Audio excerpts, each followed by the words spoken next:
আজকে তাহলে উঠি, আরেকদিন এসে গল্প করো। এই দাঁড়াও, এখন যেও না, দাঁড়াও আমার মেয়েকে ডাকি। তো ট্যালেন্টেড আমার মেয়ে, একটা পোয়েম বলবে, তারপরে তুমি যাও। শোনা, মিমিকে একটা পোয়েম শোনাও ডান্স করে, স্কুলে শিখিয়েছে না তোমার? না, করবো না।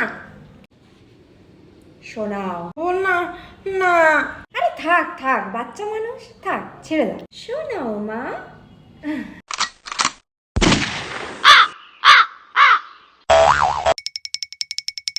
আসুন, বসুন, কি খাবেন বোতে?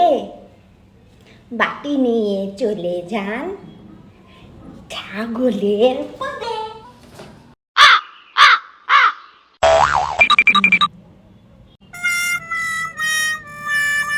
একটা চর মেরে না গালটা লাল করে দেবো, ঠিক করে শোনাবে। 2 টাকার পেপসি, মিমি তুমি